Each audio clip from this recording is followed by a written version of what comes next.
evening. I'm Deacon Kathy, and welcome to our Wednesday night feature, Oh, the Places God Goes. Do you ever think about the ways God goes with you into all the places you go, especially perhaps your work? And sometimes maybe you go into a new job and it's not always easy. In fact, sometimes there are really hard situations and you find that you have to do it. You have to do it with great courage. Perhaps you do see God in those places and you turn to God in those moments. It made me think of my first teaching job. I was so excited to have this job, but it was not exactly the job that I had hoped for, at least the responsibilities. And so I went into it more scared than excited. And I found myself, praying about it all the time. And it didn't make it easier, really, except that I think God gave me the courage to turn to an experienced person and ask for some help. And I found myself every day just doing this job scared. And then it did get better. It did get a little bit easier. But I felt that God was in that place. And God goes into all these places with us. Tonight, I would like to show you God at the dance studio. No, I'm not talking about liturgical dance. I'm talking about the studio Just for Kicks in West Fargo. I traveled there to visit with director Ricky Lean and instructor Amy Merritz. Ricky and Amy grew up doing dance, both beginning at age 4, and now have a combined experience with Just for Kicks for 70 years. Isn't that incredible? Their studio in West Fargo has over 500 dancers and is growing. I traveled to their studio to learn more. I'm Ricky Lean. I am the director of Just for Kicks in West Fargo. I have been involved in some way, shape, or form for, 40 years. I'm Amy Merritz. I'm an instructor at West Fargo Just for Kicks. Danced my whole life, so dance has always been my passion. Ricky and Amy have an incredible relationship. From teacher and student to best friends teaching together. Ricky was 18 when she taught dance to 8-year-old Amy at a camp in Moorhead. She wanted a job. I was like, I remember you from camp, and that was years later. So it was kind of like God was putting her in my path.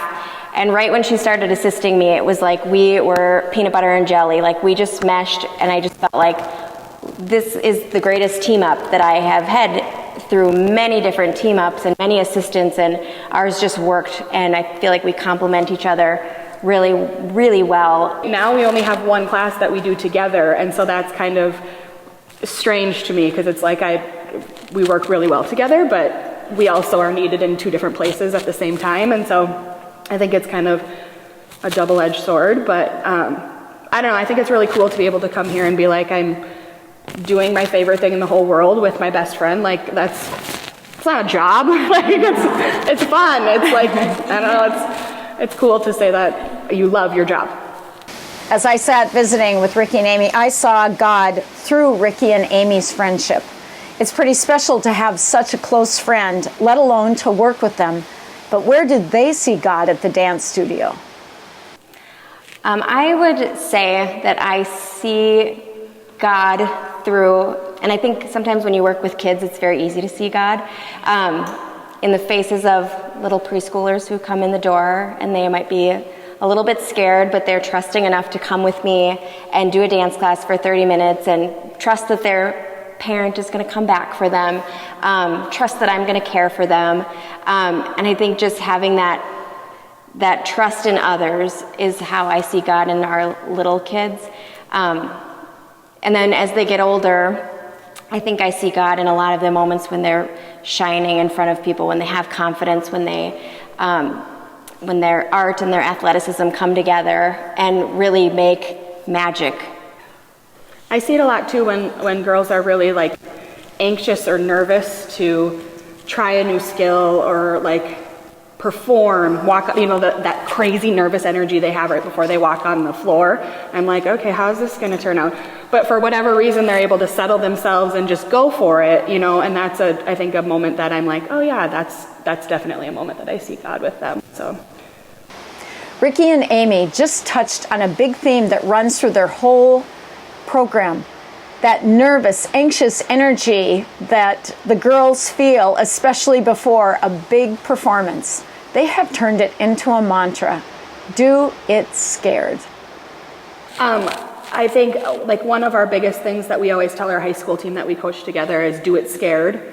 Like even if they're anxious or nervous or they're not sure how they're going to match up against another team, or, you know, like when you succeed after you do it scared is the coolest feeling ever. And that we just a couple of weeks ago experienced that, and we were at nationals for our tryout team, and they performed their routine for their very last time forever.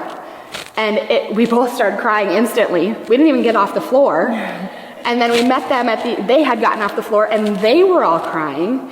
And it was like, we didn't know if they got first place or last place. Like we had no clue how they measured up against anybody, but just that feeling of like, I did the best I could, you know, and it just kind of overtook all these high school girls, and it was just a really cool experience. The biblical roots of this idea come from Joshua 1:9, one of Ricky and Amy's favorite verses. It reads, I hereby command you, be strong and courageous. Do not be frightened or dismayed, for the Lord your God is with you wherever you go. God is with you wherever you go, especially in those nervous and anxious times. When these girls run out on the dance floor, God is with them and gives them the courage to do it scared. When you run into the unknown, God is with you and gives you the courage and strength to do it scared. And every lesson like that we tell them, it applies to dance, but it also applies to their life. Do it scared. Just do it scared, but do it. You know, don't hold back, don't have any regrets. And that was about their dance routine, but isn't that the same for their lives too? I never want them to hold back. I never want them to have regrets when it comes to their life. The other scripture text that came out of our conversation was from 1 Corinthians 13, verses 4-7. Love is patient, love is kind. Love is not envious or boastful or arrogant or rude. It does not insist on its own way. It is not irritable or resentful. It does not rejoice in wrongdoing, but rejoices in the truth. It bears all things, believes all things, hopes all things, endures all things. For Ricky and Amy, that means a studio based on love and compassion. And it's a little bit like church, how we say we are the church. Yeah. The church isn't a building. That's how the studio has always been to me. The studio isn't the building. Mm-hmm. The studio is the staff and all of the kids and all of our goals together. And so that Corinthians verse, it's like love is patient, love is kind. I see that, I mean, it's a wedding verse usually, but that's how we have to engage with these kids too. And it is, you know, we need to bring out those gifts that God has given them and make them believe in themselves and courageous enough to show those gifts to the world. And I feel like that's been my gift from God, is bringing out those gifts in them. And I always say to them, my only goal here is to help you achieve yours.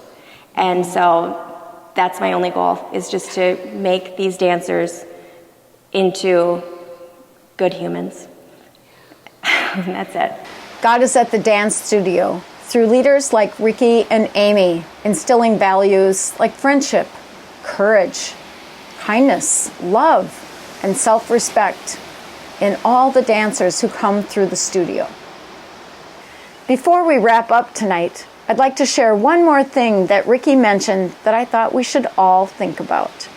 It's interesting, like when you said, where do you find God in your work? I had never thought about that before. Where do you see God in this place? It's not something that I think about. And so then when I actually started writing, I was like, oh, I do see God quite a bit in this work. Mm-hmm. And I felt like that was interesting for me, that now I'm like thinking about it more often, and I know that I'll probably continue to think about it a little bit more often.